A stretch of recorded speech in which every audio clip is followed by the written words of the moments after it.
It has been over 200 years since slavery was first abolished here in the United States, and over 50 years since the first civil rights march took place. And here in Sanford, Florida, you had a 17-year-old black male lying face down in the grass, killed by a single bullet moments after yelling for help. People say his only crime was being black in the wrong community. So you think he's yelling help? You know, it was kind of wrong that, Skittles were mistaken as weapons and firearms.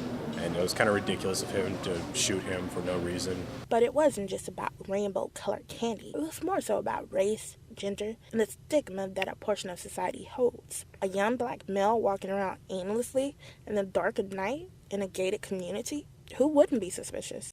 I was racially profiled one time wearing a hoodie, where I was walking in my neighborhood in my home, where I actually was one of the first families in that neighborhood.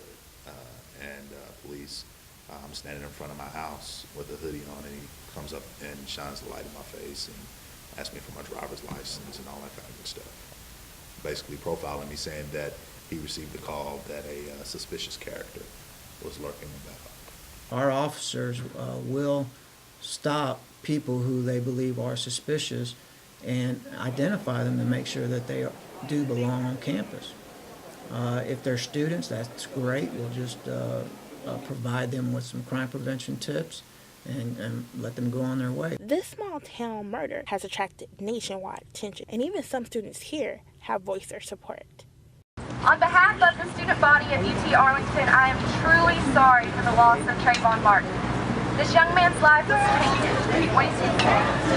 Trayvon will not have the chance to graduate from high school or attend college or become a father. And together we mourn for him and we offer our prayers and support for his family and friends. It almost seems like a prison term is becoming more of a rite of passage for young black males in America, because according to the U.S. Bureau of Statistics, at least 1 out of 3 black males born today will serve time. So would it be easier to attack the problem in the womb, or at least when it's not a colossal threat? This is the phone call that George Zimmerman made to the police department shortly before killing Trayvon Martin. I've had some break-ins in my neighborhood, and there's a real suspicious guy.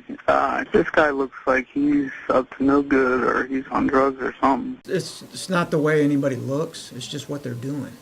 Okay, that's how we target or identify suspicious people. It's by what they're doing. If they're just pacing back and forth in parking lots, looking in the vehicles, things like that, then that's suspicious. If they're in the library just sitting around not really doing anything, looking and taking note of what other people are doing, that's suspicious. Considering the fact that 1 out of 3 black males pose a threat to society, was George Zimmerman wrong in thinking that Trayvon Martin was potentially one of those 3 males? Reporting for UTA News, I'm Brittany Richardson.